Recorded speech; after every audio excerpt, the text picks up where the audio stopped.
What's up, guys? My name's Love. Yeah, you heard me right. Love. That's a name everyone has something to say about. Growing up, I thought that every love story belonged to me in a weird way, but I never thought about how my own love story might end. Life always seemed to come easy for me. I was only 22 years old, and I was already a lead coordinator at my event firm. And I was engaged to the most amazing guy. Jay wasn't just my lover, he was my best friend, which always made my bestie Vanessa jealous because she didn't like being replaced. But it was true. He wasn't just tall, dark, and handsome, and ridiculously wealthy. He was my soulmate, and we shared everything together. At first, I didn't think I was going to like him, because he was technically the competition.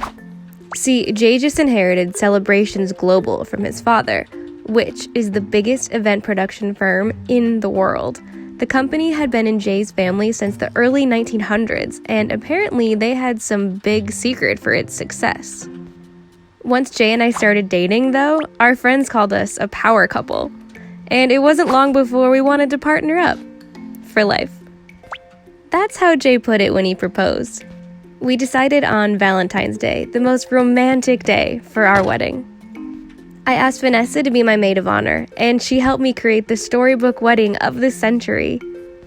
At least that's what she called it. Vanessa had a flair for the dramatic. That was starting to get contagious. The truth was, I wanted a destination wedding. But Jay said that could get pricey. Vanessa worked with me at Events For You, and her taste was almost as good as mine. The ceremony was going to take place in a castle moat overlooking this river, and on the greens there was going to be an ostentation of peacocks there to greet us. Simply divine. Anyway, just when you think you have it all figured out, life throws you a curveball. I had plans with Jay to meet for lunch. My cab had just pulled up to the bistro when he called.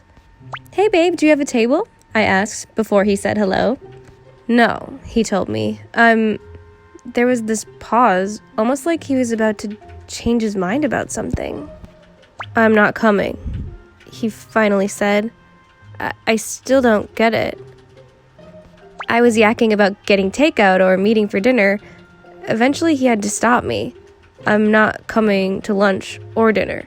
Not today, not tomorrow, but one day soon," he said. "I promise." "Jay, you're acting strange. What's wrong?" Jay said he was boarding a flight for Paris soon and he would be away. I straight up called him out. "Why are you being so nebulous?" I shouted. "Why are you going to Paris?"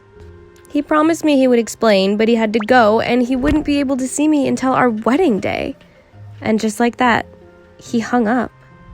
When I told Vanessa, she didn't really say anything. She just looked at me with pity. I had everything planned out, but I didn't plan on this. I was starting to doubt love, and I was starting to doubt myself. I was becoming bitter. At work, I was an absolute catastrophe. Vanessa started to call me Earthquake because I destroyed about everything I touched. I was consulting with this senior lady about her 40th wedding anniversary, and she was going on and on about how romantic her husband was, and I kinda sorta cracked.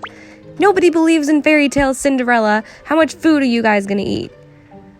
When the boss found out about it, I got taken off any events surrounding romance. Can you believe they moved me to St. Patrick's Day? I didn't even realize it was a holiday occasion, but I guess it's all out there. I spent my week saluting magpies with a bunch of dudes in green hats. I used to have fantasies about leaving my little firm and joining Jay at Celebrations, but now the thought made me anxious. Every time I would think about Jay, my heart would sink with worry that he wasn't coming back. I started to think he wasn't the dream guy I thought he was. Now, when he called, he was short. He said he didn't have time to answer all my questions. He told me not to fret and always left me with the words, "I'll be there." I wanted to believe him, but how could I? At lunch, Vanessa finally got dramatic. "So you really believe him? Sounds like he's having one heck of a bachelor party," she said. Part of me thought she was right. It was the part that kept me up at night. And the other part of me said I was getting swept up in Vanessa's drama. After lunch with her at Borzini's, my head was swirling with questions I didn't have the answer to. I got lost in the parking garage and was looking for the second floor elevator when I stepped too far past this plastic curtain and slipped right off the scaffold.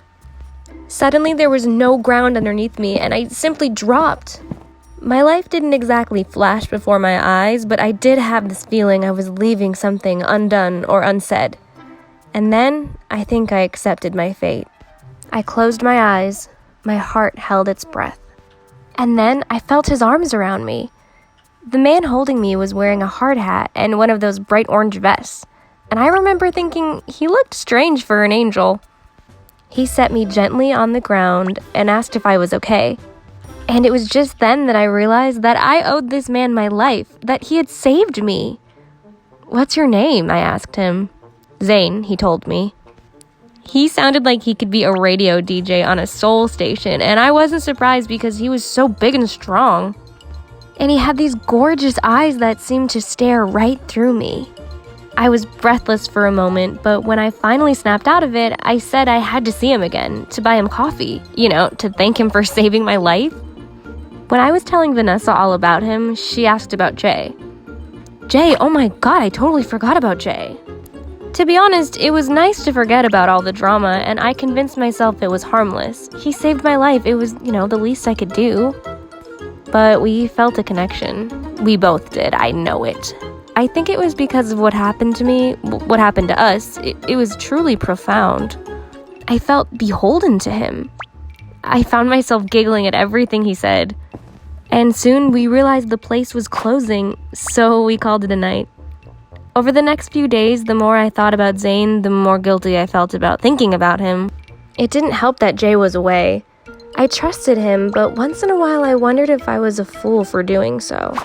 I went to Borzini's 3 times over the next couple weeks, and finally I ran into Zane again. He saw me over the concrete smoke, and we traded smiles. When he got a break, he came by. He told me how happy he was to see me and asked if I liked contemporary dance.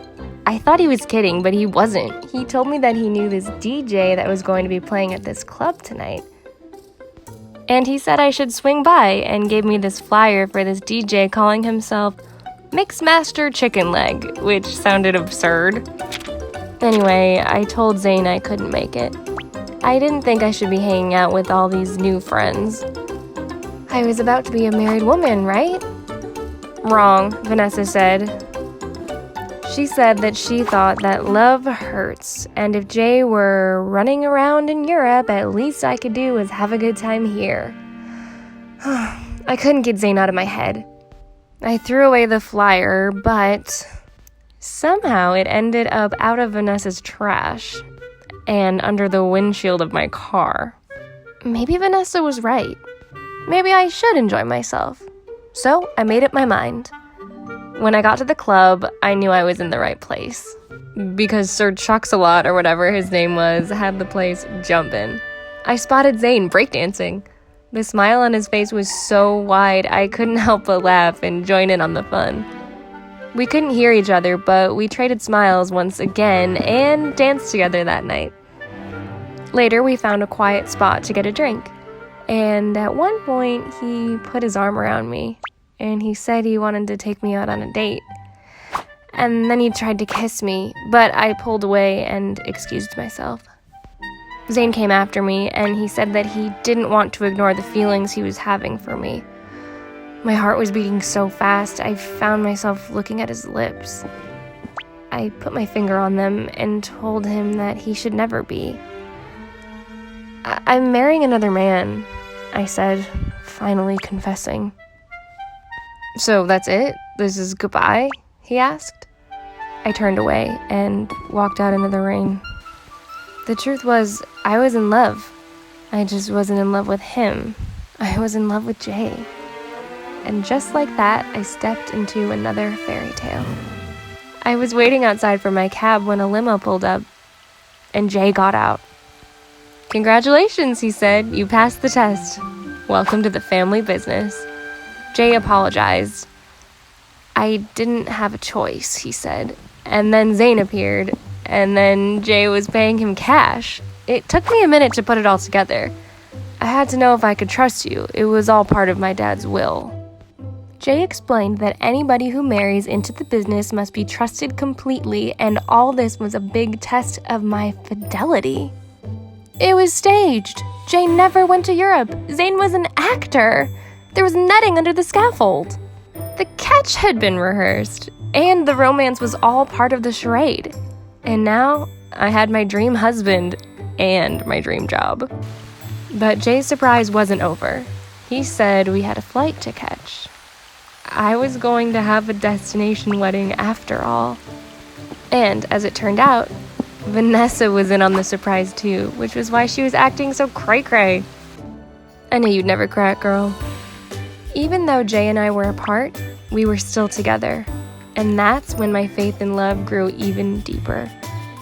You see, beneath all the romance and razzle-dazzle, there was something bigger. There was love. The real deal, you know, not just the romantic getaways and the expensive dinners, but the hard times too. There's a saying that's become dear to me. Absence makes the heart grow fonder. It doesn't mean love won't get tested, but when your love is genuine, your heart becomes a compass, and all you have to do is follow. Where has love taken you? Tell us all about the romance in the comments, and don't forget to like and subscribe for more hidden wisdom stories. Remember, when you share our stories, you're sharing wisdom.